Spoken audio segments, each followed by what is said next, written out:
the interior. Like I said, we have the seats taken out. Obviously, I'm going to pull out the carpet when I weld the transmission hump in. Take it down here. I pulled the steering shaft out. The steering shaft was kind of a mother to pull out, plus it is 422 degrees here in Tampa at the minute. The pedals are going to go up inside here and come down, and we do have to make a hole for the shifter to go through, and that's right behind here. So I'm going to be cutting away some of that sound deadening and putting a hole in there for the clutch rod to go through. Okay, underneath the car, there's the 704R that needs to come out. Man, I am sure gonna miss this constant effing leak of transmission fluid. Also, I did get a bit of good news here. It's tough to see. I can zoom you in there. But there is like a little plate .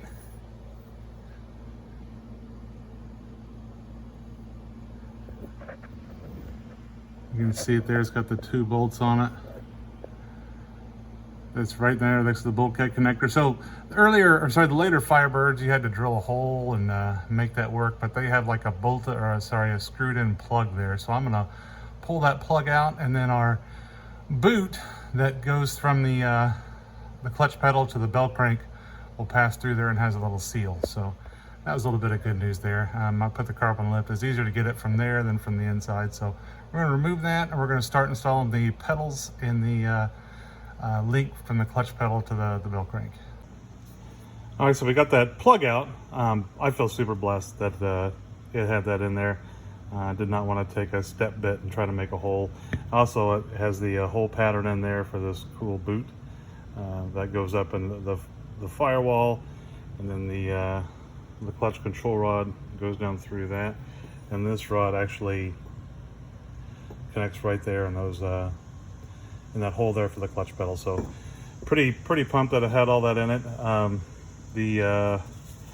thought the Classic Industry in-depth installation manual was not very helpful, but then I saw the factory assembly guides were not that much better, maybe a little bit better, but between the two of these, we should be able to figure out pretty easily how that all goes together. All right, go up.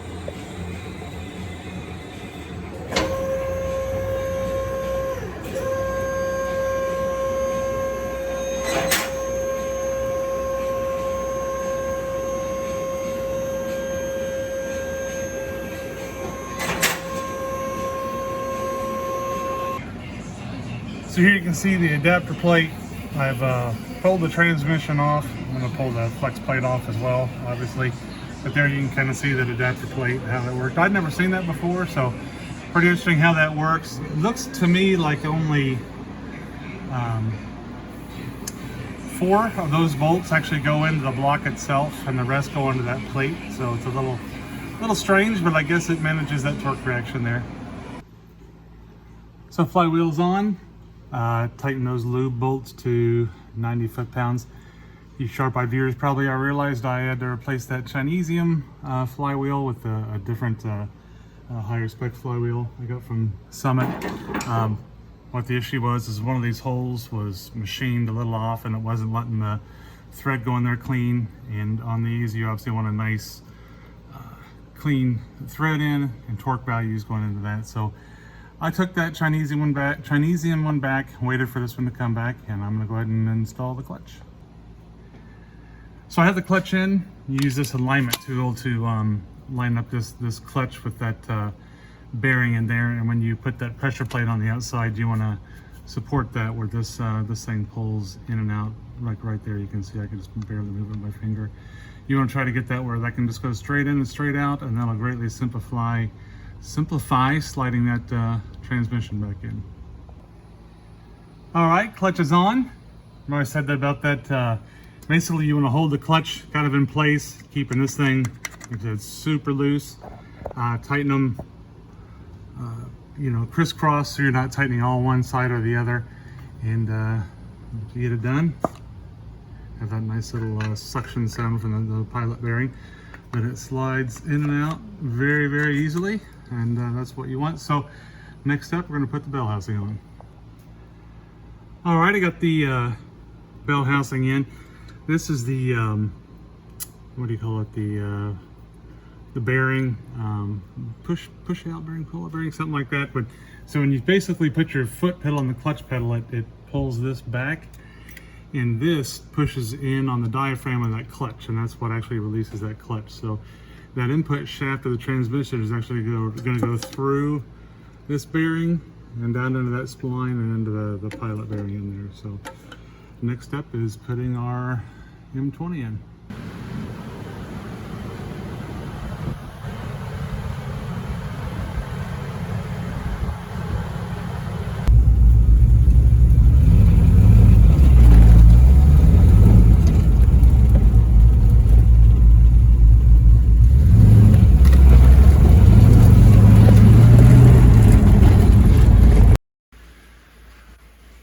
Well, ladies and germs, had our first test drive. I tried to record it, but the shuddering was so bad.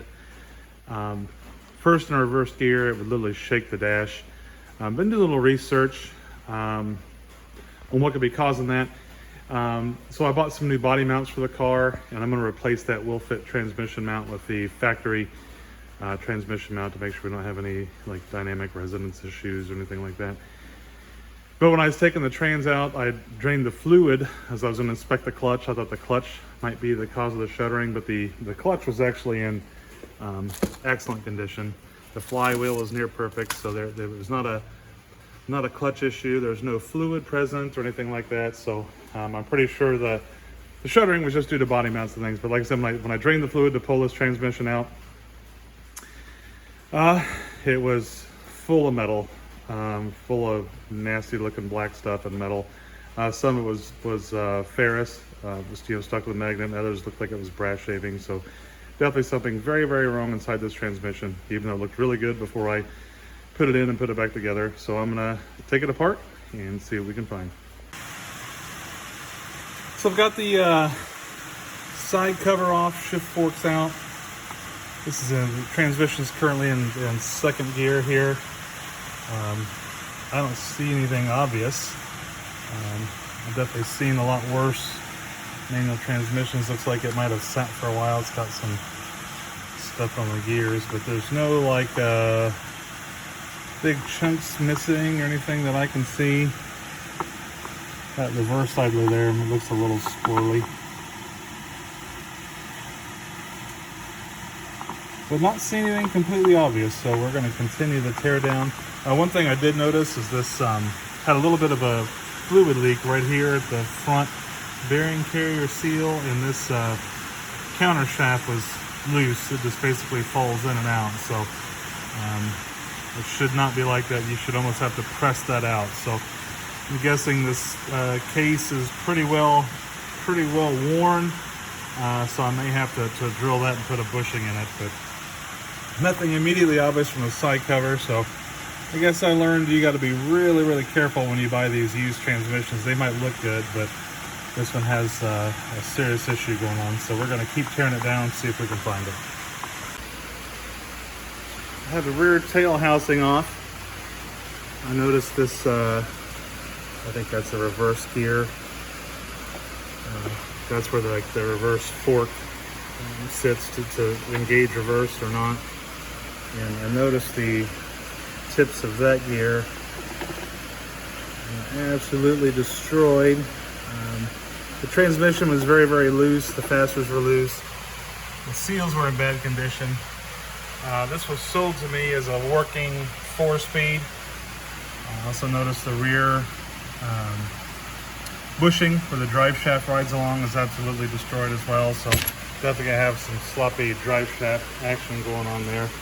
Some definite corrosion on some of these, but overall the gears don't look terrible. Definitely some signs of wear here, but nothing that I would consider fatal. This will obviously have to be replaced. But the other gears inside, like that's actually your first gear you're seeing there. And on the main gear sets looks good, but that idler so far looks good, but that reverse idler there is probably gonna have to be replaced. So at this point, I've pretty much given up on life. This trans has been in and out a few times. I wanted to rebuild it, do it the right way. So I started looking for some sage advice on trans rebuilds, and I came across Paul Cangialosi on 5speeds.com. Has a really, really excellent YouTube channels and books, which I did end up buying his book. I also bought his master rebuild kit, and just like one of his videos pointed out, it was actually some poor quality thrust washers from the previous Yahoo who rebuilt this. So I ended up using Paul's components and Paul's books to get this thing back together, and it's gone together very, very well. Really informative. It does require a press to do the rebuild, a larger press than what I'd used on previous trans builds, so just be aware. But that was a few months of time rebuilding this thing, and then you know, doing it the right way. Also, I switched from Chinesium OEM clutch from Amazon to a McLeod, I guess that's how you say it, clutch and flywheel from Summit, and that's what I ended up putting in the back in the car. And since then I've driven it, and it drives like a dream. Got the shifter installed, radio installed. You ready to put the center console back in. Painting the aftermarket console a light blue. Paint went on pretty well. I just scuffed it with a little bit of this was molded black. It's the only option you can get. I just scuffed it with some red Scotch-Brite, hit it with some of that wax and grease remover. Did 5 extremely light coats with that light blue. I find that it sticks a lot better with extremely light coats and doesn't flake off as easy. So I didn't use any adhesion promoter or anything like that. I've tried that in the past, and it just didn't seem to work. So I'm just trying it straight with the a little bit of scuffing and that interior paint. Before we get this thing back on the road, I'm just going to do some basic maintenance here. I'm going to update all the fluids, mainly the oil and filter. It's been probably 6 months since I last changed it. I'm going to flush the coolant here. The coolant had turned from green to brown. I think it has something to do with the iron manifold, but doing some fluid updates here. So I've got the hose running in the manifold, trying to direct it back and forth. You know, it occurred to me I rinsed the engine out, but not necessarily the intake manifold. This is a cast iron intake manifold on this car, so and I don't know, I've never seen persistent rust like that. It is still, as you can tell, coming out brown water, and I'm on well water, so I wouldn't say I'm on the best water, but it's clear going in. So I'm gonna just keep flushing it for a few minutes. I'm gonna do the same with the radiator, get any rusty coolant I can get out of there as well. And when I put this back together, I'll obviously keep putting ethylene glycol on it, because it's supposed to actually prevent rust. So interesting this happens.